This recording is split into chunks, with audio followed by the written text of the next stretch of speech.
The Valorian Empire had stood for 3,000 cycles, its crystal spires reaching toward twin suns that never truly set on their dominion. Prince Kael'thor, heir to the Crimson Throne, had everything a being of his station could desire, everything except freedom from the creature that lurked in the depths of his palace.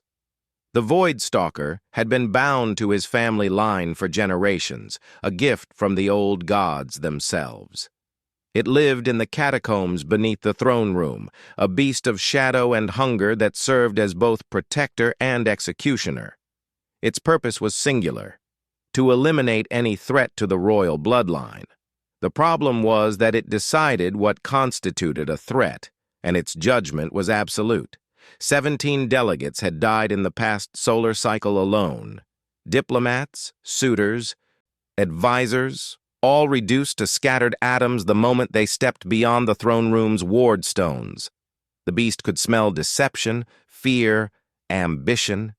It could taste betrayal in the electrical signatures of a being's thoughts.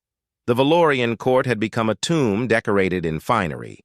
Betty Chen had not intended to become a diplomatic envoy. She'd been a veterinary technician on Earth's Luna colony, content with her quiet life among the cats and dogs that humanity had insisted on bringing to the stars. But Earth's fledgling government needed someone, anyone, to make contact with the Valorians, and her xenobiology credentials, thin as they were, made her the closest thing they had to an expert. Donald Park, her assigned protection officer, had been even less enthusiastic about the assignment. "We're sending a vet and a beat cop to negotiate with a civilization that's been spacefaring since humans were banging rocks together," he'd muttered during the 6-month journey aboard the UNSS Endeavour. "Former beat cop," Betty had corrected, scratching behind the ears of Sergeant, her retired police dog who'd somehow been approved for the mission. "And I'm a veterinary technician, not a vet. Get it right if we're going to die together." Now, standing in the crystalline antechamber of Prince Kael'thor's palace, death seemed less like a possibility and more like a certainty. The Valorian attendant, a being of flowing silver skin and too many joints, regarded them with what might have been pity. "The prince will grant you audience, but know this, humans, the Void Stalker hungers. It has taken 3 this week alone. Perhaps your species would be wise to turn back." "We didn't come this far to turn back," Donald said, his hand instinctively moving toward the plasma pistol at his hip, a weapon that would do precisely nothing against a creature that existed partially out of phase with normal space-time. Betty knelt down, checking Sergeant's vest one more time. The old German shepherd was blind in one eye and gray around the muzzle, but he'd been her constant companion for 8 years. She wasn't leaving him on the ship. "You're bringing the quadruped?" the attendant asked, surprise evident in the harmonics of its voice. "He's family," Betty said simply. "We go together." The throne room was vast beyond reason, its ceiling lost in perpetual twilight. Prince Kael'thor sat upon a throne of living metal that shifted and breathed beneath him. He was beautiful in the way of his people, angular, luminescent, with eyes like dying stars.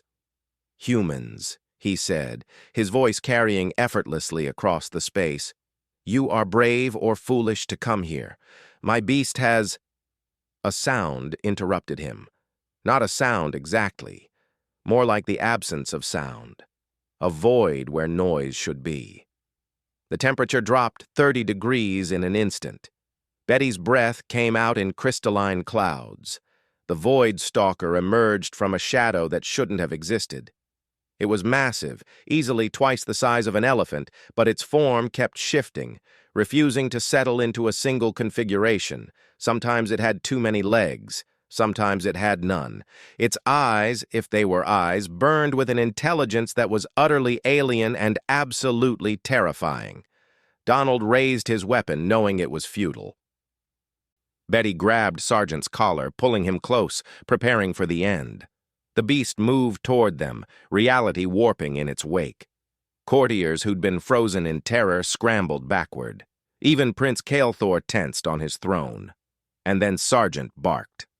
It wasn't a threatening bark. It was the excited, curious bark he made when he encountered something interesting at the park. His tail started wagging. The Void Stalker stopped. Its form stabilized slightly, coalescing into something almost canine. It lowered what might have been a head toward Donald, who stood frozen as the creature's presence washed over him. Betty watched in amazement as it began to sniff. Donald had been playing with Sergeant that morning, wrestling in the cargo bay. His uniform was covered in dog hair, his hands still carrying the scent of kibble and the special treats Betty made herself. The beast's rumbling changed pitch. It circled Donald once, then twice, its massive form moving with surprising grace. When it looked at Betty and Sergeant, something in its alien eyes seemed almost pleased. Then it did something that made every Valorian in the room gasp in unified shock. It sat, just like a dog. Haunches down, impossible body arranged in a posture of patient waiting. Impossible, Prince Kael'thor whispered, rising from his throne. In 3,000 cycles, it has never... It only shows this to our bloodline when we've proven ourselves worthy. Betty, operating on pure instinct and years of veterinary experience, slowly approached the creature. Her hands were shaking, but she kept them steady. "Good boy," she said softly. "You're a good boy, aren't you?" The Void Stalker's tail, which definitely hadn't existed a moment ago, began to wag. Later, after treaties had been signed and trade agreements hammered out, Betty sat in the palace gardens with Prince Kael'thor. Sergeant dozed in her lap, while the Void Stalker lounged nearby, its form now permanently settled into something distinctly wolf-like. "We never understood," the prince said quietly. "The old gods who gave us the Stalker, they'd visited your world, hadn't they? Long ago, before your civilization rose, they'd seen your partnership with the canines and been moved by it." "So the Stalker wasn't just looking for threats," Donald said, sipping the Valorian equivalent of coffee. "It was looking for someone who understood what it was." "A guardian," Betty said, scratching the space between the Void Stalker's impossible ears. It made a sound like purring filtered through a dimensional rift. "It was always just a really, really good dog." Prince Kael'thor laughed, the first genuine laugh his court had heard in years. "Humanity, fuck yeah," he said carefully, testing the phrase Betty had taught him. "Is that the correct usage?" "Perfect," Betty grinned. "Absolutely perfect."